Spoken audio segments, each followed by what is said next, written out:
webinar, New Search Marketing Rules. The broadcast is now starting. All attendees are in listen-only mode. Hi everyone, welcome to our webinar, New Search Marketing Rules for 2015. I'm Denise Mailing, and I'm looking forward to sharing the new rules with you all. So let's get started. We focus on lists, brand awareness, customer engagement, and conversion rates as media delivers. Here's how we do it. Our locations are here in Atlanta, which is where I am, and we have an office in Dallas as well. Some of our clients that we work with, you can see, are in the healthcare industry as well as telco and financial. We're award-winning, and you may have seen our webinars featured on numerous, whether it's websites or in the news and press and media. So today, we're going to focus on search engine optimization. And just to give you an overview, we always start with strategy. So we are going to talk a little bit about strategy. And then, of course, the elements are design. You're seeing videos, images, et cetera, coming up in search. So it's important to think about what is that visual that you're sharing. And then the content. The content is really key. Here's where you get into search optimization. Because without good content, you're not able to really climb the search engine result pages, which are those pages that 86% of people go to the first page, and then they skip the second page by simply typing in a new search term and or phrase. Once you skip past that, you've got to get to analytics. So you always want to measure. You can't manage what you can't measure. So increasing conversion rates is top digital priority for 47% of marketers in 2014. Okay, so what does that have to do with SEO? Well, as we get more and more competitive out there, it's extremely important that we have higher conversion rates, that when we're spending that energy and effort climbing to the top of the search engine results pages, or SERPs as we refer to them, we need to look at the high-level intense keywords to drive the right kind of traffic so that you have a conversion. And a conversion for someone who doesn't sell something online maybe that they spend more time on the site, or that they subscribe to an email newsletter, or take advantage of some kind of loyalty program. Whatever it is, conversions are key. So we'll start with the Google update. May 20th, 2014, Google's Panda algorithm is designed to prevent sites with poor quality content. This is why content's key, from working their way into Google search results. September 26th,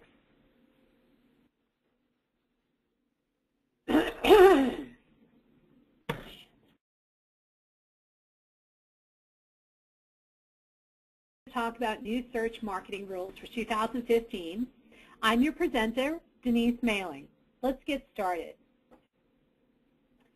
We're going to focus on lists, brand awareness, customer engagement, and conversion rates. Always our focus, no matter the webinar. Our locations are in Atlanta and Dallas. I'm here in Atlanta and look forward to sharing with you what we do here in Atlanta. Some of our featured clients may be familiar to you, some may be new. And we're award-winning, and our webinars have been featured in lots of different places. So it's a good thing you're attending. So let's talk about the cycle of what we do and where our search engine optimization fits. And where you look on this slide, you're seeing search, and maybe you think that's the bubble, if you will, that we're going to focus on. We're really going to focus on strategy. We're going to talk about design because it's extremely important. Visuals are so important to search today. People are looking for videos and images really tell a story. Also, YouTube happens to be the second largest search engine in the world. Then we're going to talk about content. Well, actually, we'll talk about content first. Content's extremely important. And content then leads to search. So it's really about figuring out what type of content are people looking for, and figuring out where you're going to be found in the search engines, and how you're going to rank, and for what intent, et cetera, et cetera. We'll talk about that today. And then we skip to analytics because analytics are so important. We need to know how many people are clicking through, and at the end of the day, what's the conversion? As a matter of fact, increasing conversion rates is a top digital priority for 47% of marketers in 2014. So if that's the case and people have been increasing, and CMOs and companies have been increasing this investment in content marketing, how well are they doing? Google updates are going to impact that. We've seen two major impacts this year. First was in May, when Google's Panda algorithm was designed to prevent sites with poor quality content from working their way into Google's top search pages or results. And then in September, again, Panda was updated to ensure sites with thin content do not find their way into Google's top search engine or the results. So what does that mean? Well, good quality content that's useful to searchers saw huge gains thanks to Panda.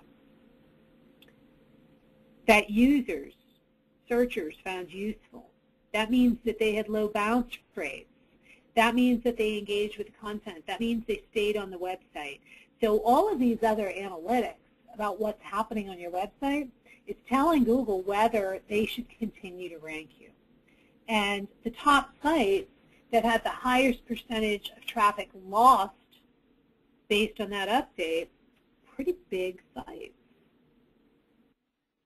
So are we just going to ask.com and getting very little content? I mean, eBay is very little content. It's all over the board. That's pretty incredible when Google starts reducing the ranking for some of the largest sites on the web. Quality content is king, it's been king. Then next, how do you serve it up? So designing for mobile first is extremely important because people browse with a variety of devices. Globally, smartphone contracts are expected to reach 5.6 billion by 2019. That's triple 1.9 billion contracts that exist today. That's pretty significant. When we think that the growth rate has got to slow, right? Well, to a degree. But the reality is people are searching on their mobile devices. And so they want to have an experience that's different. And you can have an experience that's different in responsive web design, where the website actually sizes, but you want to make sure that the first thing they see, if you're a local business, is a phone number, directions, something that's going to get them to take the action that you're looking for. If you're a business-to-business, you want to make sure that they can find out about you, which are the pages that they're visiting mostly. That's what needs to be served up on mobile. Not only that, just recently it came out that there are icons being developed for whether your site is a mobile-friendly site, and Google, by the way, has instituted that, and you'll start to see that in 2015.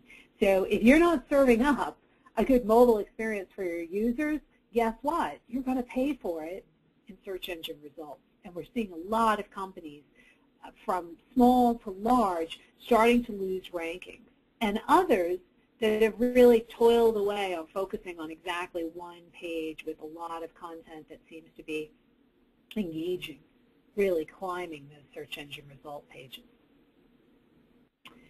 So you can see that there's different ways. If you're Starbucks serving up locations, clearly if we don't know where our Starbucks are and we're in a different city, we need to find it quickly. The other is a coupon code. This is fantastic. Do you have a QR reader?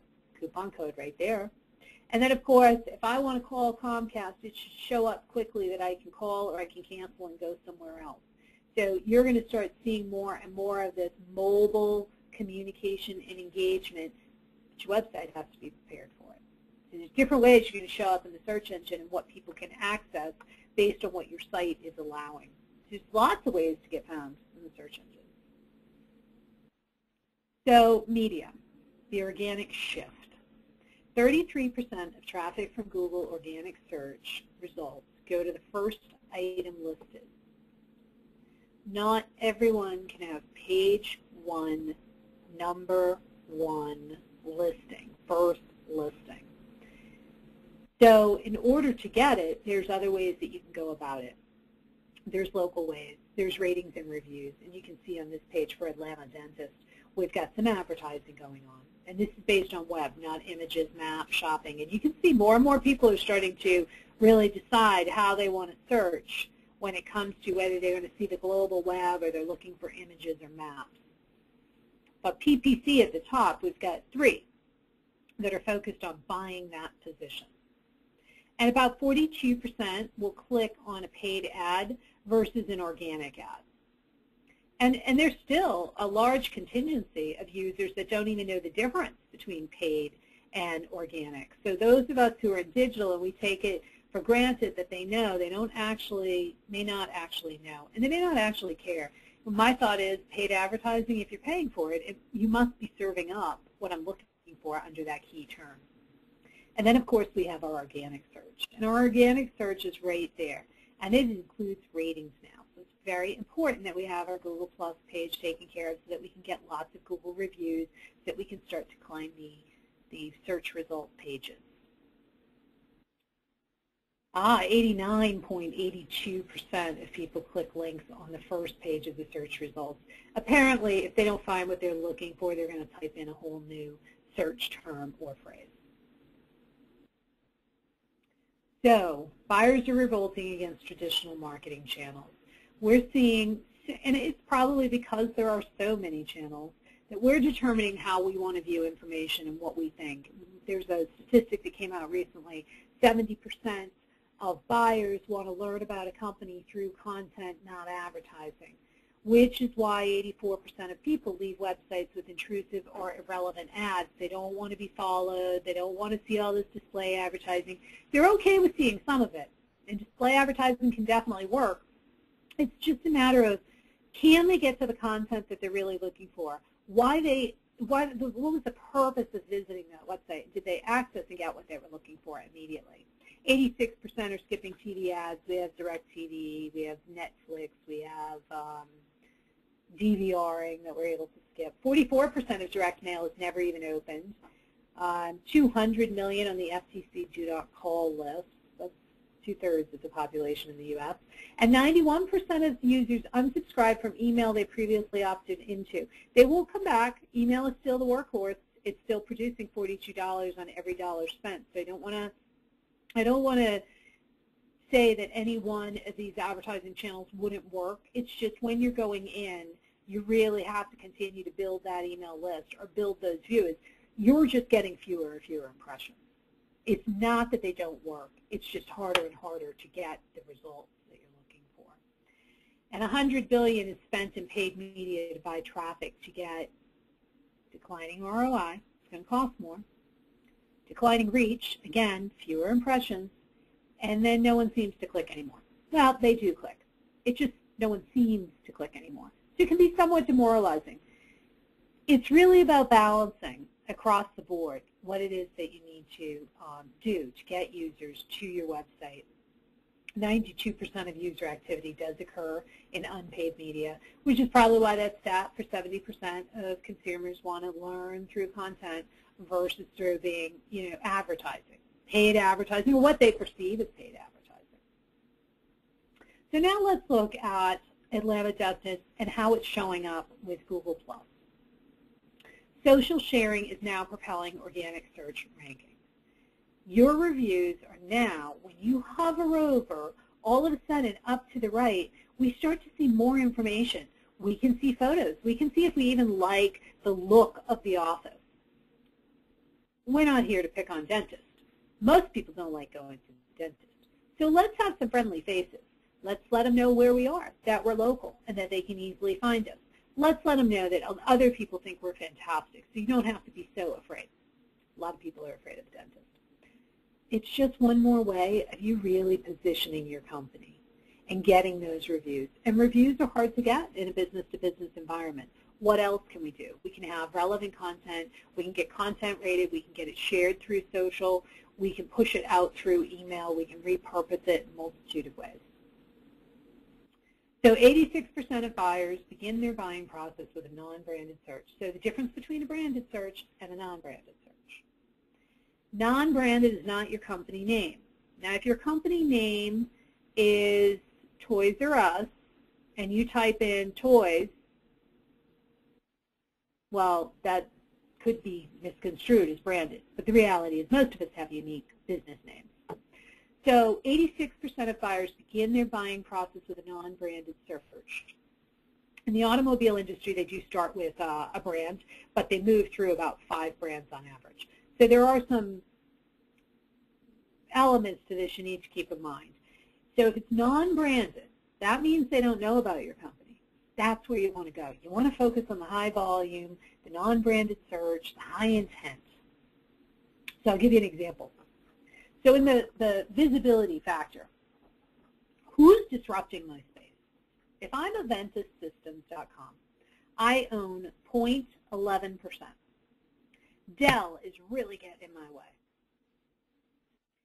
The reality is, as Aventus Systems, I might not have chosen Dell as a direct competitor because, let's face it, Dell is huge. But here's the reality. This is called the share of voice report. This is something that tells our clients really who they compete with, who's disrupting their space, and how can we get them a better percentage than what they have. Now, these are all examples, sample examples. If visibility continues on in how well optimized is your site.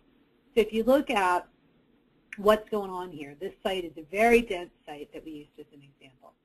There's 1,620 keywords that site is optimized for. Optimized means that they're showing up on the search engine result pages 1 through 50. 1 through 10, I'm sorry, 1 through 10. So of the percentage of organic keywords that are found, pages 1 through 10, 3% are page 1. If we move the 20% and the 25%, which we would consider in striking distance, to page 1, the forecast of opportunity in dollars that this company can make increase substantially. If you don't know what your visibility is today, reach out to us. We'll run a quick report and share it with you. At least then you know what your benchmark is going into 2015 and beyond as to where you stand and where you should go and who's searching and how many people are searching.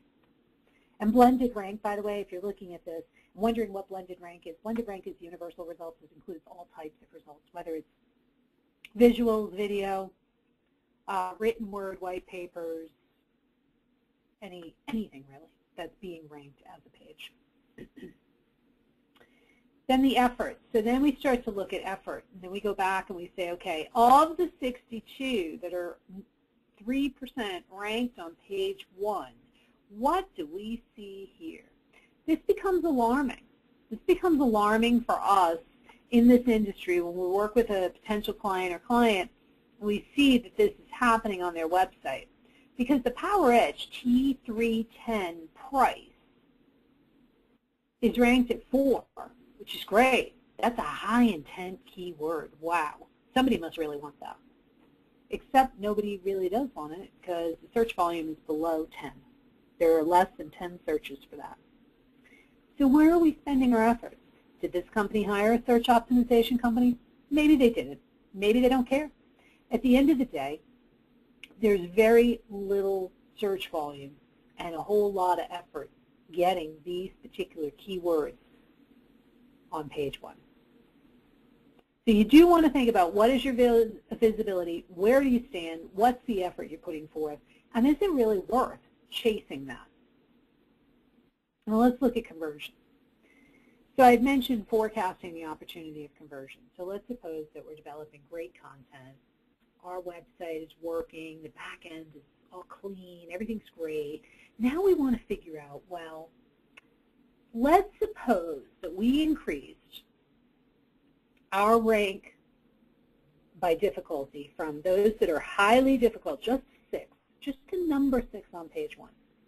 Those that are medium difficulty to 3, number 3 on page 1. And then low, we're going to get first position page 1. And we're going to assume that our sale is $100, and we're going to assume that we have a 2% conversion rate. Now, if you don't know these numbers, then these are assumptions. As you can see, it's an average conversion rate details with assumption settings, so we have to run this. So this forecast date was August. the total market opportunity, meaning that if everyone that searched those terms, 2% of them bought at $100, then there's $677,800 out there every month. That's what's being spent. Current conversion value. So whatever effort we put in, it's only worth $686. Let's suppose we changed those keyword difficulties, which, as you can see, right now is at high, medium, and low. Now look what happens. So the current rank is 64. Let's suppose we got it to 3 for Dell laptops. And that's what they sold, okay? And that's the intent. Look at the increase on a monthly basis. Look at the increases. So now you can start really putting a dollar value to all that effort and work you put in to content. Content development, content distribution, search marketing, search optimization, social media. This all it comes together. Because again, if your content isn't shared, if it's not social, if people don't like it, if they're not sticking, if they're not buying, Google has algorithms that say, you know, I don't think we should keep you at the top of the engine. So that's conversion value. That really helps. Our CMOs and the people that we work with are typically in marketing, and they have to justify their budget and their return on investment. This is also a great way to say, okay, you're a newcomer to the market. Let's be realistic. And we're doing that now with one company, and their return is going to be about $6,000 to $7,000 a month. And then the next 6 months, we expect it to double, and expect it to double from there. Now, all of a sudden, they went to $30,000 a month, and our service fees don't change, right? But they're getting value and able to show that. So lastly, we're going to talk about what matters in the buyer's journey. And so when we look at channels and the roles that they play in that buyer's journey, we look at which channels have the biggest impact on conversion. This is general. We have this information for industry.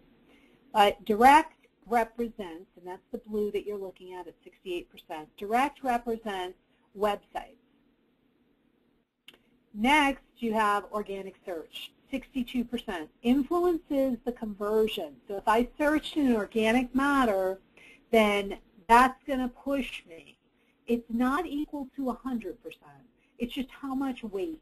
So 7 out of 10 people are going to make that decision based on your website. Well, if they bounce, if you have a high bounce rate, you just lost a huge opportunity.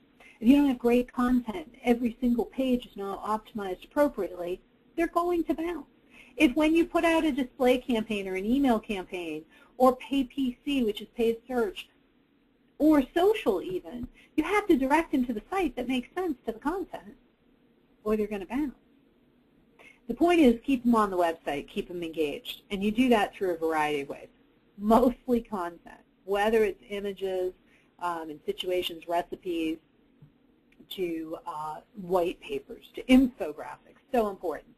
But when you push them out through those channels, when you push them out through display, when you push them out through email and organic and social, you've got to have them come back to the page that makes sense immediately. That's the basic of it. So steps to map content to the buyer's journey.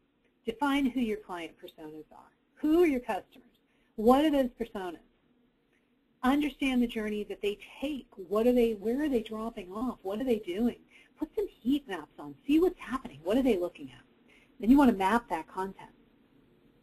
When you map content, you can go like this. You can decide, okay, I'm going to map content at the simplest level possible. Because maybe I can't map content, or I don't have enough for 6 different personas. But do I have emotional states? Can I think about the emotional states that I want to map content to? Somebody who wants to see, show me. Somebody who wants you to teach me. More in-depth, more, educational material. Or save me. I need immediate solution. I need to know that you're the company to do it. Give me ratings, reviews. Let me know. Give me pricing. Give me what I need to go forward now. So how you map the content could be in the emotional state Or it could be actually, okay, is it the corner office? Is it the front row? What do you call them? Do you give them names like Gary and Susan? Those are personas. And you can go forward with personas, but if you haven't done that yet, then at least figure out what the emotional states are that people buy your services from. Like what causes them emotionally to buy from you. And then really accelerating it is to choose the type of content that you currently have. To say, okay, we have videos, we have articles, we have infographics, and those are all nice, but nobody closes. We're missing case studies, we need statistical reports and ratings and reviews, and focus on that. Don't focus on all of it, focus on some of it, and make sure you have the content that allows the buyer to take the complete journey. And then you can start to really create more videos, create more articles, more infographics. Now this is for a specific client, so this is copywritten information, and we do this for clients in determining what it is that somebody's going to use. This happens to be a technology product, so different kinds of guides and testimonials. Oh, this is actually medical, I apologize. So this is medical reporting, demos, condition guides, like if you have something, what do you do next, and so on and so forth. So very important that you keep your site content fresh, that you update it. If Google could speak, Google would say, why would I put you on the search engines on first page? If you don't keep your content fresh, why should I serve you up to my audience? If your audience doesn't care about your content, those who are socially engaged with you don't care about your content, don't share your content, why should I engage more of my visitors? So you do want to keep that in mind. It's social, refreshing, people engaging, having that buyer journey, sharing, linking. It's all about community. And that's what Google is looking for, is do you and have you established a community that supports you, because they too will. They're supporting the visitor, the searcher. That's their main client. So in wrapping up, 97% of users, U.S. internet users, now search online before they buy. Google controls more than 90% of search traffic, which is why we refer to Google so much, making SEO one of the most important tactics on a website. Absolutely. All those other bubbles are very important. Got to have the content so that it can be pushed out. And a great time to hire an SEO, search optimization specialist, really, is when you're considering a site redesign or planning the launch of a new site. You don't want to double back. You want to have a full, fleshed out plan when you go to launch, how that content's going to rise in the search engine. We've seen too many companies focus on the pretty of a website, even the functionality of a website, and forgotten about search, and as soon as they launch a new website, not really part of it. They hire us, let's say, the month before they're going to launch. Well, you can't really double back and get the developers to do much once the site's about to launch. So keep that in mind. So if you'd like an SEO page rank analysis, please get in touch with us. We'd love to share it with you for attending our webinar. We have other webinars coming up in series that we do hope you'll join us for. And of course, search my name, connect with me. I'd love to hear from you. Thank you all so much.